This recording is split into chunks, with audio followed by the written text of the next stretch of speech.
ओम नमो भगवते वासुदेवाय। ओम नमो भगवते वासुदेवाय। ओम नमो भगवते वासुदेवाय। ओम अज्ञानतिमिरान्धस्य ज्ञानाञ्जनशलाकया चक्षुरुन्मिलितं येन तस्मै श्रीगुरवे नमः। श्रीचैतन्यमनोभीष्टं स्थापितं येन भूतले स्वयं रूपकथा मह्यं ददाति स्वपदान्तिकं। वन्देऽहं श्रीगुरो श्रीयुतपदकमलं श्रीगुरून् वैष्णवांश्च श्रीरूपं साग्रजातं सागणरघुनाथान्वितं तं सजीवम् साद्वैतं सावधूतं परिजनसहितं कृष्णचैतन्यदेवं हे राधा कृष्णपादां सागणद्वैता श्रीविशाखान्वितांश्च हे कृष्ण करुणा सिन्धु दीनबन्धो जगत्पते गोपेश गोपिका कान्ता राधा कान्ता नमोस्तुते तप्त काञ्चन गौरांगी राधे वृन्दावनेश्वरी वृषभानुसुते देवी प्रणमामि हरिप्रिये वाञ्छाकल्पतरुभ्यश्च कृपा सिन्धुभ्येव च पतितानां पावनेभ्यो वैष्णवेभ्यो नमो नमः। नमो विष्णुपादाय कृष्णप्रेष्ठाय भूतले श्रीमते भक्तिविकासस्वामी भक्तिवेदान्तस्वामी नित्य नामिने नमस्ते सारस्वते देवे गौरवाणी प्रचारिणे निर्विशेष शून्यवादी पाश्चात्य देशतारिणे हे श्री कृष्ण चैतन्य प्रभु नित्यानंद यद्वैत गदाधर शिवासादि गौर भक्त वृंद हरे कृष्ण कृष्ण कृष्ण हरे हरे हरे राम राम राम हरे हरे।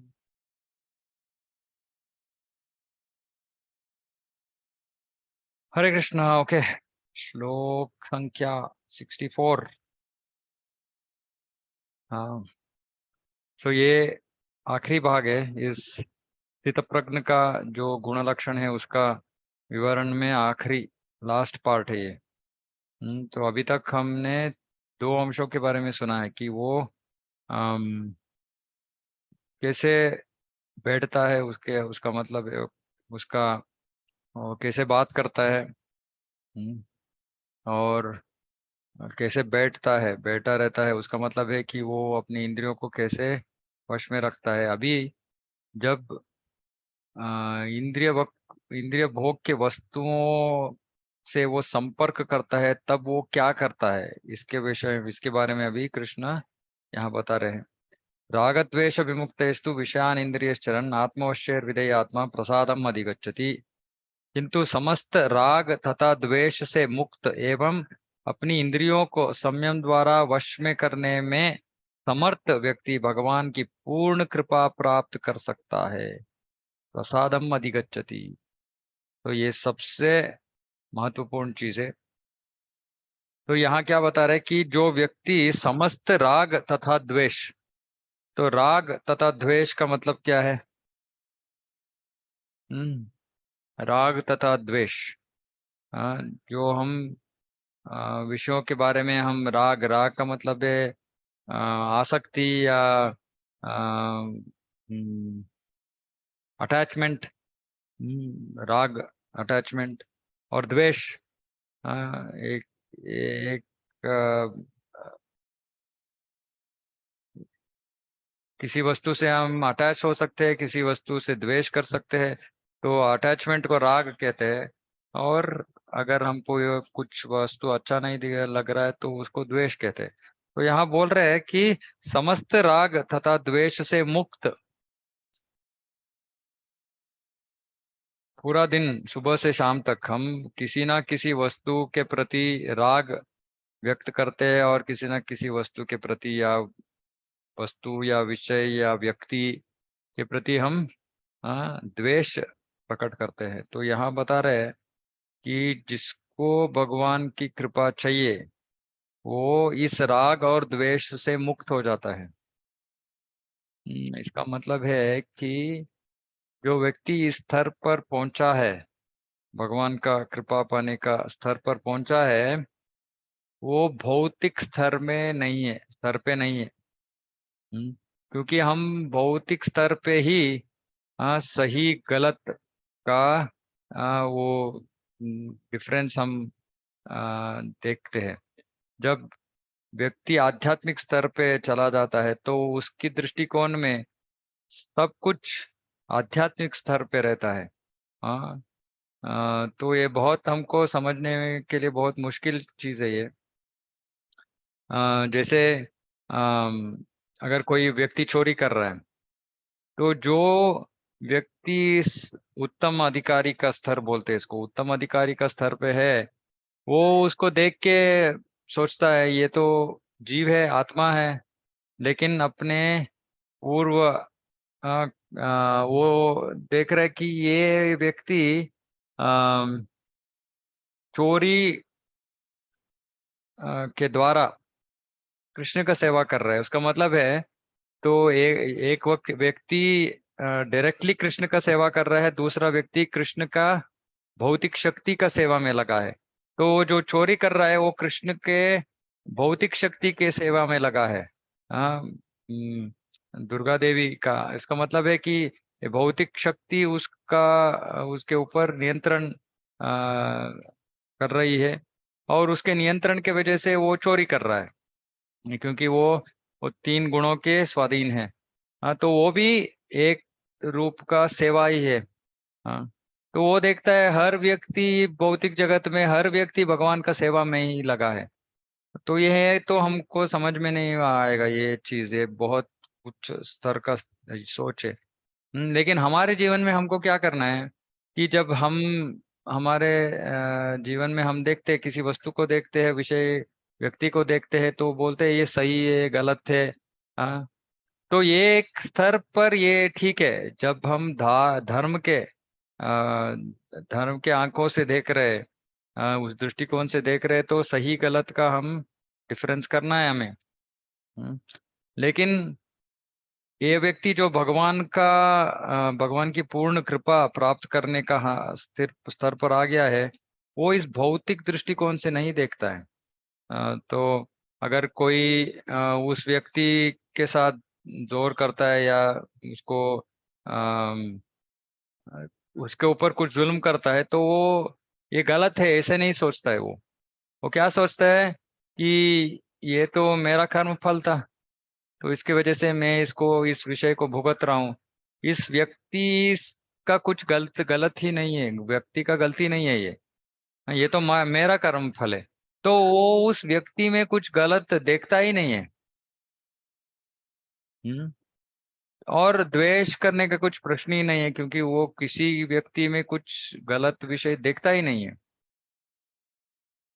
और अनुराग का विषय भी कुछ भी नहीं है, क्योंकि जो भी है वो देखता है ये तो भगवान का शक्ति है, भगवान का सेवा में इसको लगाना है। तो वो खुद के आनंद के विषय के बारे में वो सोचता नहीं। तो वो किसी विषय से अनुरक्त नहीं होता है, किसी विषय से द्वेष नहीं करता है। हाँ, जो व्यक्ति इस स्तर पर आ चुका है और सब जो भी हो रहा है सब कुछ भगवान की कृपा ऐसा देखता है, तो उस व्यक्ति को भगवान की पूर्ण कृपा मिल जाएगी। तो इस स्तर पर पहुंचने के लिए हमको हमारे जो भौतिक दृष्टिकोण है उसको बदलना पड़ेगा, क्योंकि हम हर विषय को हमारे दृष्टिकोण से देखते हैं। उसने मेरे प्रति ऐसे गलत काम किया है तो वो गलत है, हाँ, और उसने मेरे प्रति अच्छा काम किया है तो वो अच्छा है। तो ये राग द्वेष का दृष्टिकोण है। लेकिन जो इस स्तर पर आ गया है वो सब कुछ सब हर एक विषय को भगवान या भौतिक प्रकृति की दृष्टि से या भगवान की कृपा दृष्टि से ऐसे देखता है वो। हाँ, तो वैसे जो देखता है, हाँ, वो भगवान की कृपा पाने का स्तर पर आ जाता है। और वो भी एक और काम करता है। वो क्या करता है, इंद्रियों को संयम द्वारा वश में करने से। हाँ, इंद्रियों को आर्टिफिशियली हम कंट्रोल नहीं कर सकते, इंद्रियों को आर्टिफिशियली कंट्रोल नहीं कर सकते, लेकिन जब हम इंद्रियों को भगवान की सेवा में लगाते हैं तो ऑटोमेटिकली इंद्रियां कंट्रोल में आ जाते हैं।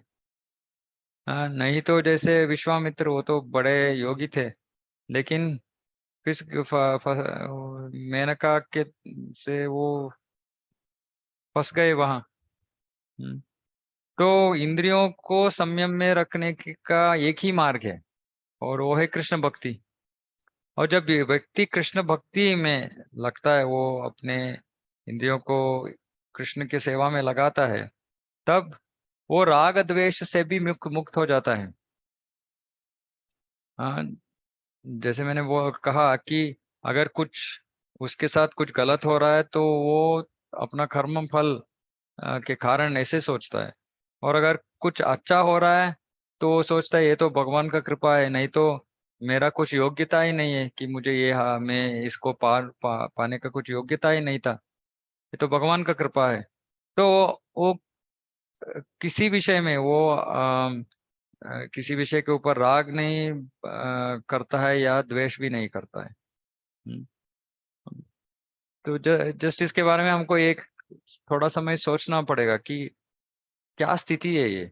जब हम पूर्ण रीति से हम कृष्ण भावनामृत में डूब गए हैं और किसी विषय के ऊपर हम भौतिक दृष्टिकोण से किसी विषय को देखते ही नहीं। सिर्फ भगवान, हर एक विषय में कृष्ण ही है।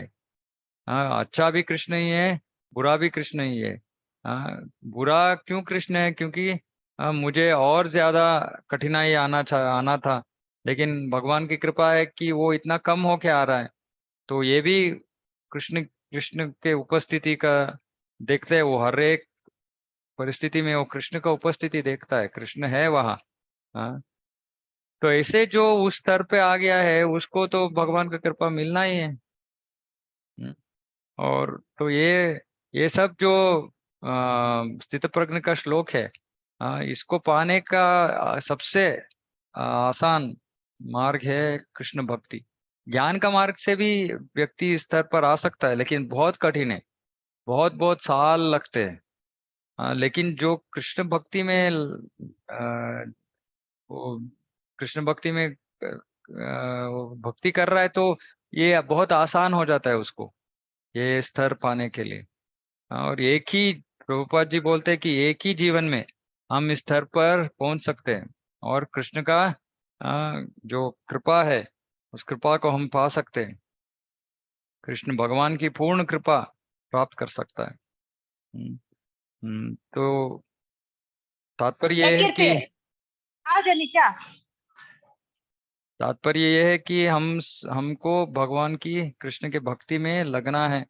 और हमारे सब इंद्रियों को, हर एक इंद्रियों को, हरे कृष्णा अभी माता मेरे जी लिए तो म्यूट मत कीजिए।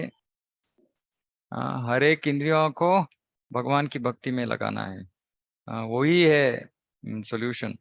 नहीं तो हम इस राग और द्वेष से बाहर नहीं आ सकते। हाँ, हमको भगवान की उपस्थिति को देखना है हर एक परिस्थिति में। तभी हम राग और द्वेष से बाहर आ सकते हैं। नहीं तो हम भौतिक दृष्टिकोण से देखेंगे और किसी वस्तु व्यक्ति से हम द्वेष करेंगे, नहीं तो राग करेंगे। और अगर किसी वस्तु के प्रति हम राग कर रहे हैं, आसक्ति दिखा रहे हैं, तो उससे भी हमें दुख मिलेगा बाद में। तो ये पूर्ण भौतिक जीवन है ये। लेकिन भक्त ऐसे नहीं जीता है। भक्त हर एक परिस्थिति में भगवान को देखता है, भगवान का हाथ देखता है। हम्म, तो ऐसे व्यक्ति भगवान की कृपा पा लेता है। तो ऐसे व्यक्ति की जीवन में अगर कुछ कष्ट आ रहा है तो वो इतना दुखित नहीं होता है। वो सोचता है ये तो कम है, मुझे इससे ज्यादा कठिनाई आनी थी। तो वही भगवान का कृपा है कि वो कम कर दिया उन्होंने। ऐसे सोचता है तो हर एक परिस्थिति में भगवान का हाथ देखता है वो। और इसीलिए वो किसी विषय से दुखित भी नहीं होता है और किसी विषय से आनंद, भौतिक विषय से आनंद, सुख भी नहीं देखता, सुख भी नहीं पाने का कोशिश करता है वो। हर एक परिस्थिति में भगवान है, भगवान का कृपा है, ऐसे ही देखता है। तो ऐसे व्यक्ति भगवान की पूर्ण कृपा को पा लेता है। और जब व्यक्ति भगवान की कृपा पाता है तो क्या होता है, अगले श्लोक में बताते हैं, प्रसयते सर्व दुखानाम हानि रस्योपजायते प्रसन्न चेतसो ह्यासु बुद्धि पर्यवतिष्ठते। इस प्रकार से कृष्ण भावनामृत में तुष्ट व्यक्ति, जब हम ऐसे राग द्वेष से मुक्त हो जाते हैं तो व्यक्ति तुष्ट संतुष्ट हो जाता है। जो भी है जीवन में भगवान की कृपा है और वो उससे ही संतुष्ट हो जाता है। उसको कुछ ये चाहिए वो चाहिए ऐसे वो सोचता ही नहीं। जो भी है ठीक है, अच्छा है बुरा है, जो भी है ठीक है, भगवान की कृपा है, मैं इससे ही संतुष्ट हूँ। तो ऐसे जो संतुष्ट व्यक्ति के लिए संसार के तीनों ताप नष्ट हो जाते हैं। तीनों ताप, तीनों ताप क्या है? आध्यात्मिक, आदि भौतिक, आदि दैविक। आध्यात्मिक का मतलब है अपने शरीर या मन से जो कष्ट आता है वो आध्यात्मिक। आदि दैविक, आदि भौतिक अन्य जीवों से, आदि दैविक देव देवताओं से, प्रकृति से। तो तीन तरह का ताप है, तापत्रय। हाँ, तो ये तीन तरह का ताप नष्ट हो जाते हैं, क्योंकि वो किसी परिस्थिति में वो कुछ दुख का अनुभूति करता ही नहीं है। हाँ, तो नष्ट हो जाते हैं। और ऐसी तुष्ट चेतना होने पर उसकी बुद्धि शीघ्र ही स्थिर हो जाती है। बुद्धि स्थिर हो जाती है, इसका मतलब क्या है? आ, अभी ये हमारा बुद्धि भौतिक आ, आ, भौतिक विषय का दृष्टिकोण है हमारे। हम जब सोचते हैं तो हम हमारा बुद्धि एक विषय, कैसे एक्सप्लेन करें इसको? अलग अलग परिस्थितियों में हम अलग अलग दृष्टिकोण से देखते हैं, लेकिन जो इस स्तर पर पहुंच गया है वो हर परिस्थिति में सिर्फ भगवान का हाथ ही देखता है और कुछ देखता ही नहीं है वो। और जो आगे खड़ा है वो उस व्यक्ति को नहीं देख रहा है, उस व्यक्ति के पीछे जो शक्ति है वो भगवान है, उसको ही देख रहा है वो। हाँ, तो इसलिए बोल रहे हैं यहाँ कि तुष्ट चेतना होने पर उसकी बुद्धि शीघ्र ही स्थिर हो जाती है। स्थिर, वो विचलित नहीं होता है। हाँ, वो भौतिक विषयों से, भौतिक परिस्थितियों से वो विचलित नहीं होता है, वो स्थिर है। ठीक है, सब कुछ भगवान की कृपा है। मेरा काम एक ही है, भगवान की भक्ति करना बस, और कुछ सोचता ही नहीं वो। हाँ, ऐसे स्तर पर हम कैसे आ सकते हैं? राग द्वेष से मुक्त होकर। हाँ, तो किसी भौतिक विषय के ऊपर हमें आसक्ति होनी नहीं चाहिए, या किसी भौतिक विषय से हम द्वेष करना नहीं चाहिए हमें। तो ऐसे जो जीता है, हर एक वस्तु को, हर एक विषय को, हर एक व्यक्ति को, जो अनुभूति कर रहा है उसको अपना कर्म फल और भगवान की कृपा ऐसे जो देखता है, हाँ, वो इस हद तक पहुंच लेता है और पहुंच जाता है और भगवान की कृपा पाता है। और जब भगवान की कृपा पाता है तो वो संतुष्ट हो जाता है। और तीनों जो तापत्रय है, तीनों जो ताप है वो नष्ट हो जाते हैं। और तुष्ट चेतना होने पर वो उसका बुद्धि स्थिर हो जाती है। स्थिर हो जाती है उसका मतलब है उसका जीवन में अभी भगवान को पाने को छोड़ के बाकी कुछ नहीं है उसके जीवन में। हाँ, वो जो भी करता है उसका एक ही मकसद रहता है, भगवान को पाना है, भगवान का संतुष्टि। हाँ, तो ऐसे जो जीते हैं वो आध्यात्मिक जगत चले जाते हैं वो, क्योंकि उनको तो यहाँ भौतिक जगत में कुछ काम ही नहीं रहता है, क्योंकि वो भौतिक दृष्टिकोण से कुछ देख ही नहीं रहे, सब कुछ वो आध्यात्मिक दृष्टिकोण से देख रहे हैं। तो ऐसे व्यक्ति ऐसे वो कृपा पाकर फिर वो आध्यात्मिक जगत चला जाता है। हम्म, और अभी बोल रहे हैं इस ऐसे व्यक्ति का बुद्धि स्थिर होता है। और इसका बुद्धि स्थिर नहीं होता है। नास्ति बुद्धिर अयुक्तस्य न चा युक्तस्य भावना न चा भावयत शांति अशांतस्य कुतः सुखम। तो यह बोल रहे हैं जो कृष्ण भावनामृत में परमेश्वर से संबंधित नहीं है उसकी ना तो बुद्धि दिव्य होती है और न ही मन स्थिर होता है, जिसके बिना शांति की कोई संभावना नहीं है। शांति के बिना सुख हो भी कैसे सकता है? या अद्भुत श्लोक है ये बोल रहे हैं जो नास्ति बुद्धि अयुक्तस्य, अयुक्तस्य का मतलब है जो युक्त नहीं है। युक्त का मतलब है जो कृष्ण से संबंध स्थापित नहीं किया है। उसका नहीं है, उसकी न तो बुद्धि दिव्य होती है न मन स्थिर होता है। बुद्धि भी भौतिक हो जाता है और मन भी भौतिक है। और जब मन भौतिक है तो मन अस्थिर होता है। हम्म, हम अभी जप करते हैं तो हमारा मन इधर उधर भटकता है, क्यों? हमारा मन अभी हम भौतिक स्तर पर है। तो हमारा मन अस्थिर रहता है। लेकिन जब हम आध्यात्मिक स्तर पहुंचते हैं तो मन स्थिर हो जाता है। कृष्ण के बारे में सोचने में, भक्ति में स्थिर हो जाता है मन।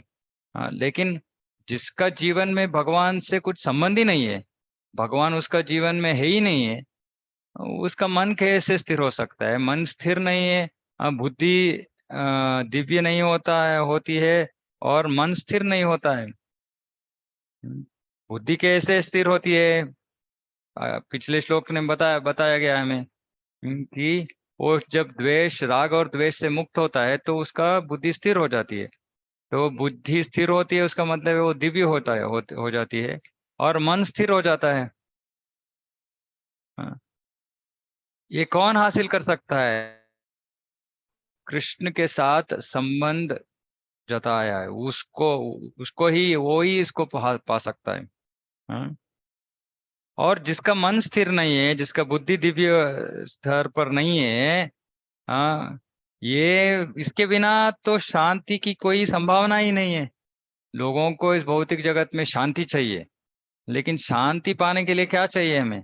शांति पाने के लिए दिव्य बुद्धि और स्थिर मन चाहिए। और दिव्य बुद्धि और स्थिर मन तो कृष्ण भक्ति के बिना कोई पा नहीं सकता। तो जो शांति चाहते हैं उन्हें तो भक्त बनना है।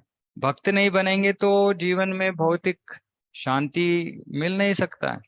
और जो शांति के बिना, अगर जीवन में शांति ही नहीं है तो सुख कैसे मिल सकता है? सुख मिलने का प्रश्न ही नहीं है। सुख से पहला आता है शांति। और शांति के लिए क्या चाहिए? दिव्य बुद्धि और स्थिर मन। और दिव्य बुद्धि और स्थिर मन के लिए क्या चाहिए? कृष्ण के साथ एक संबंध चाहिए। हाँ, इसका मतलब है कृष्ण भक्ति। तो अगर हम कृष्ण भक्ति नहीं करेंगे तो इस भौतिक संसार में कोई भी व्यक्ति सुखी नहीं रह सकता है। सुखी रहने के लिए लोग इतना सारा प्रयास करते हैं, हाँ, लेकिन उसका एक ही एक परिहार है, एक ही सोल्यूशन है, वो है कृष्ण भक्ति। तो ये कृष्ण भक्ति इतना प्रबल प्रक्रिया है, जो चंचल मन को, इसलिए हमको जप करना है। जप मंत्रायते इति मंत्रः। जब हम जप करते हैं तो अपने मन के ऊपर नियंत्रण पाते हैं। क्योंकि मंत्र, मंत्र के शक्ति से, और मंत्र कौन, किसका मंत्र है ये, किसका नाम ले रहे हैं? भगवान का नाम ले रहे हैं। जब भगवान का नाम ले रहे हैं तो भगवान तो सर्वशक्तिमान है। तो उनकी शक्ति, उनका नाम के शक्ति से क्या होता है? मन नियंत्रण में आ जाता है। और बुद्धि स्थिर हो जाती है, क्योंकि हम जो भी देखते हैं सब कुछ भगवान की कृपा है, ऐसे देखते हैं। तो ये सब कब हो सकता है? जब हम भगवान के साथ एक संबंध रखते हैं। अभी इस संबंध के बारे में बताने के लिए, वो तो 5 तरह का संबंध है, रस है। शांत, दास्य, सख्य, वात्सल्य, माधुर्य। शांत, शांत रस में व्यक्ति बोलता है हाँ भगवान तो बड़े हैं, शक्तिमान हैं। ठीक है, वो अपने स्थान पर है, मैं अपने स्थान पर हूँ। भगवान आप मंदिर में रहो, मैं अपना घर में रहूंगा। और कुछ ज्यादा, इससे ज्यादा हमारे बीच कुछ संबंध नहीं चाहिए मुझे। ये शांत रस है। उसका मतलब उसको भगवान का स्थान का ज्ञान है, लेकिन उससे ज्यादा कुछ वो चाहता नहीं है, भगवान के साथ संबंध चाहता नहीं है वो। ये शांत रस है। आगे जाके दास्य रस। जो व्यक्ति देखता है ये तो भगवान सर्वश्रेष्ठ है, हाँ, वो तो स्वामी है, हाँ, मैं उनका दास हूँ, तो मेरा काम है उनका सेवा करना। तो इसको दास्य रस बोलते हैं। और ये दास्य रस जो है, आगे जो 3 उन उत्तम रस है, जो सख्य है, वात्सल्य, माधुर, ये 3 रसों का आधार है, फाउंडेशन है दास्य। इसका मतलब है जो सख्य रस में है वो दासी है, वात्सल्य रस में भी भक्त दासी है, और माधुर्य में भी भक्त दासी है। लेकिन उस दास्य भाव को अलग अलग रीति से व्यक्त करता है, तो संबंध के अनुसार। हम्म, तो दास्य में सेवा भाव, हाँ, और जब सख्य में आता है, सखा भी दास्य रस की आधारित ही है। वो सख्य भाव दिखाता है। जैसे कि कृष्ण लीला में सब गोपगण बोलते हैं कृष्ण बलराम से कि ये तालवन में धेनुकासुर नाम का एक असुर है। और थालावन में इतना अच्छा अच्छा थाल फल, वो ताल वृक्ष का फल है। हाँ, वो सोच रहे हैं सब गोपगण सोच रहे हैं कि कृष्ण और बलराम को इस फलों का आस्वादन करना है। हाँ, ये बहुत अच्छा है, उनको खिलाना है हमें। लेकिन अगर हम ऐसे बोलेंगे कि कृष्ण बलराम अपने आप के लिए, आप खुद के लिए वो फल लेके आओ, तो वो बोलेंगे नहीं नहीं नहीं, हमें नहीं चाहिए। तो ये सोच रहे ये तो दास्य भाव है। कृष्ण बलराम को सेवा करने का भाव है, लेकिन वो सोच रहे ऐसे हम कहेंगे तो कृष्ण मानेंगे नहीं, बलराम मानेंगे नहीं, तो वो बोल रहे नहीं नहीं, हमारे लिए, हमको खाने का इच्छा है, तो आप उसको लेके दीजिए। ऐसे जब वो बोल रहे हैं तो जो सुन रहा है वो सोच रहा है ये तो स्वार्थ है, खुद की इंद्रिय भोग के कारण वो ऐसे पूछ रहे नहीं, लेकिन वो तो बाह्य कारण है। हाँ, अंतरंग में उनका इच्छा है कि कृष्ण और बलराम उसको आस्वादन करें, लेकिन कृष्ण और बलराम उसको स्वीकार नहीं करेंगे जानते हुए। वो बोल रहे नहीं, हमारे लिए लेके आओ। वो जानते हैं जब हम पूछेंगे हमारे लिए लेके आओ तो भगवान अवश्य करेंगे। हम्म जब वो लेके आएंगे तो उस फलों से वो कृष्ण बलराम को खिलाएंगे फलों को। तो ये भी शक्य है, लेकिन दास्य के आधारित है, भाव रस। और वात्सल्य वो तो दास्य ही है। माता पिताओं को पता है कि वो बच्चों का सेवा ही कर रहे हैं, ऐसे है ना। यही वात्सल्य भाव है, खिलाओ, चला, उसको स्कूल भेजो, इत्यादि इत्यादि। सब कुछ दास्य भाव है, उन बच्चों का सेवा करने का भाव है ये। हाँ। और आखिर में माधुर्य, जो पत्नी है, पति के प्रति सेवा, पति के लिए सेवा करती है। ऐसे गोपियों भी कृष्ण का सेवा में लगे हैं। तो हर एक रस में आधार है, बेसिस है, फाउंडेशन है, दास्य। दास्य इसीलिए गौड़ीय वैष्णव परंपरा में शांत रस को मानते नहीं है। बोलते शांत रस ही नहीं है, कैसे दास्य नहीं है तो कैसे रस हो सकता है भगवान के साथ। हाँ, तो इस रस का स्थान हमारे जीवन में, हमको भगवान की भक्ति करनी है। और जब हम भक्ति करके आगे बढ़ते हैं तो इसको स्वरूप सिद्धि बोलते हैं। स्वरूप सिद्धि, उस स्थिति में हमको समझ में आता है कि हमारा रस कौन सा है।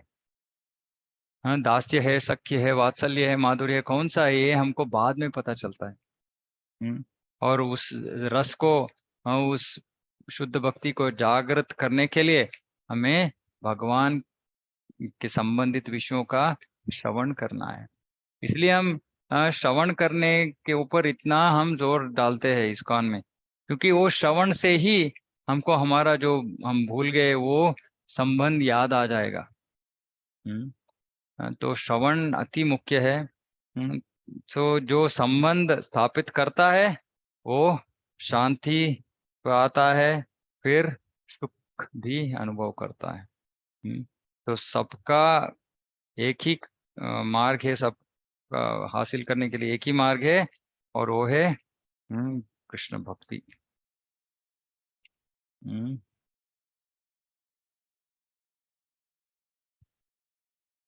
ठीक है, तो हम आज का डिस्कशन यही समाप्त करते हैं। अगले 3-4 श्लोकों को खत्म करके आ, दूसरा अध्याय खत्म हो जाएगा। ठीक है, तो किसी का कुछ प्रश्न है तो पूछ सकते हैं। एक्चुअली ये दूसरा अध्याय में ये जो विषय है, ये बहुत उच्च स्तर का विषय है। ये बहुत मुश्किल है इसको समझना। लेकिन जब हम भक्ति के दृष्टिकोण से देखते हैं तो ये सब समझ सकते हैं, क्योंकि भक्ति करने से ये सब हम अनुभव कर सकते हैं, ये सब स्तर हम अनुभव कर सकते हैं, ये विषयों को अनुभव कर सकते हैं। नहीं तो ये बहुत मुश्किल है। ज्ञानी लोगों को ये बहुत मुश्किल है, क्योंकि वो कुछ भी अनुभव नहीं कर सकते। वो ऐसे कुछ जो भी उनका साधन है कर करके आखिर में कुछ अनुभव हो सकता है ऐसे एक्सपेक्टेशन रख के करते हैं। लेकिन भक्ति में ऐसा नहीं है। भक्ति में अगर हम आज भक्तों के संग में कुछ करेंगे तो आनंद अपने आप हम अनुभव कर लेते हैं। तो हमको पता है, तो ये तो हम अगर आनंद का अनुभूति कर रहे हैं तो उसका मतलब क्या है कि वो तो भगवान का प्रसाद है।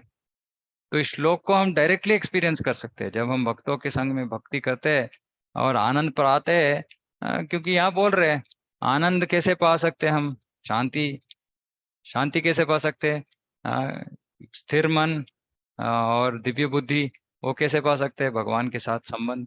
और जब हम दास्य भाव में, आरंभ में दास्य भाव से हम भगवान की भक्ति करते हैं तो हम सुख का अनुभूति करते हैं। उसका मतलब है वो भगवान का कृपा है, प्रसाद है, भगवान का प्रसाद है। तो इसलिए भक्ति में हम अपने इंद्रियों को संतुष्ट करने के प्रयास में नहीं लगते, हम भगवान की इंद्रियों को संतुष्ट करने में प्रयास में लगते हैं। और जब भगवान के इंद्रिय संतुष्ट हो जाते हैं तो हम आनंद अनुभव करते हैं। तो अगर हम आनंद अनुभव कर रहे हैं तो उसका मतलब है कि भगवान संतुष्ट है। आसान सी बात है, हमको पता चल जाता है कि भगवान संतुष्ट है, इसलिए मैं आनंद का अनुभूति कर रहा हूँ। अगर सेवा करने के बाद हम हमारे में आनंद नहीं है, हम आनंद नहीं अनुभव कर रहे, का मतलब है भगवान संतुष्ट नहीं है। फिर हमें जानना पड़ता है कि और ठीक है, अभी मैं थोड़ा और अच्छे रीति से हम मुझे भक्ति करनी है। फिर जब भगवान संतुष्ट हो जाते हैं तो हमें आनंद का अनुभूति कर सकता हूँ। तो ये प्रैक्टिकल है, हर एक व्यक्ति इसको अनुभव कर सकता है, इसका अनुभव कर सकता है। ठीक है, किसी का कुछ प्रश्न है यस या प्रभु जी। कुछ डाउट है तो पूछिए। हाँ, हरे कृष्णा प्रभु जी, दंडवत हरे प्रणाम। कृष्ण, दंडवत प्रणाम। ये हरे कृष्णा महामंत्र कैसे हेल्प करता है? मींस जब हम जप करते हैं तो ये हम्म हम मन स्थिर करने में हमें कैसे मदद करता है? हम्म तो मन अस्थिर क्यों है? मन अस्थिर क्यों है? इसलिए है क्योंकि हम भौतिक विषयों के बारे में सोच रहे हैं ना। मन किस विषयों के बारे में सोच रहे हैं? जब हम जप करते हैं तो मन भौतिक विषयों के बारे में सोचता है।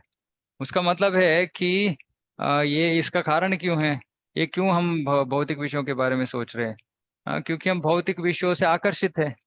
हम भौतिक विषयों से क्यों आकर्षित है? क्योंकि ये हमारा पतित स्थिति है। कि हम यहाँ फंस गए और ये जो अस्थिर आ, आ, भौतिक जगत, सृष्टि है, भौतिक संसार है, ये जो सनातन नहीं है, उस विषय को लेके हम आसक्त हो गए हैं। तो इसको भौतिक कल्मश बोलते हैं। और जब मन में, हमारे मन में कल्मश है, जो जिसकी वजह से हम भौतिक विषयों से आसक्त हो गए हैं। तो जब हम जप करते हैं तो मन परिशुद्ध जाता है, हमारा अस्तित्व परिशुद्ध होता जाता है। जब मन परिशुद्ध हो जाता है तब हम इस तात्कालिक भौतिक विषयों से आसक्त होना छोड़ देते हैं, क्योंकि हमको, हमारा मन परिशुद्ध हो रहा है। मन जब ऐसे, कैसे हम इसको समझे कि जब एक जॉन्डिस का पेशेंट है, कोई इसका, किसी के जीवन में किसी को जॉन्डिस हुआ है, तो उसको गन्ने का रस पिलाते हैं, शुगर केन जूस। जब वो शुगर केन जूस पीता है, पहले तो उसको कुछ उसका स्वाद नहीं मिलता है, उसको तो बिटर ही लगता है। क्या बोलते हैं बिटर हिंदी में? कड़वी, कड़वी लगती है। हाँ, लेकिन वो जब पीना कंटिन्यू करता है, वो गन्ने का रस रोज पीता है, तो धीरे धीरे उसका स्वाद वापस आ जाता है, उसको वो मधुर जो है उसका रस का आस्वादन कर सकता है वो। तो ये भौतिक विषय ऐसे ये कड़वी है। तो नाम जॉन्डिस का मेडिसिन है, वो गन्ने का रस है। तो जब आरंभ में हम भगवान का नाम लेते हैं तो वो कड़वी है हमारे लिए, हमको अच्छा नहीं, हम सोते हैं, मन इधर उधर भटकता है। लेकिन क्योंकि नाम कृष्ण से अभिन्न है तो नाम हमको परिशुद्ध कर रहा है। जब परिशुद्ध कर रहा है उसका मतलब है हमारा जॉन्डिस जा रहा है। हाँ, जब तब हम एक्चुअल जो सुख है उसका अनुभव कर सकते हैं। तो नाम मन को परिशुद्ध करने करता है और इसके वजह से मन कंट्रोल में आ जाता है। तो अस्थिरता कलुष, ये भौतिक कलमश के कारण है, और जब ये कलमश चला जाता है तो अस्थिरता निकलता है और मन स्थिर हो जाता है।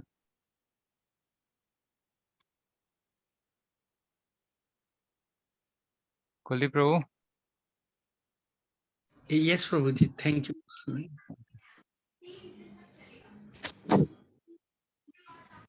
ओके, किसी और का कुछ प्रश्न?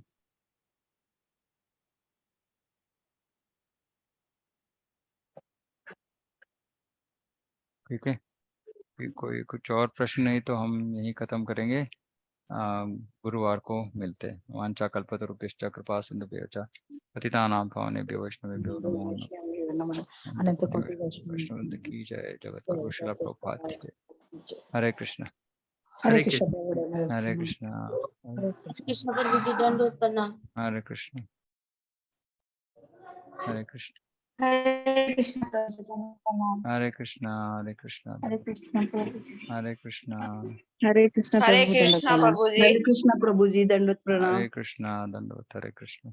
हरे कृष्ण। ठीक है, डिस्कनेक्ट करता हूँ।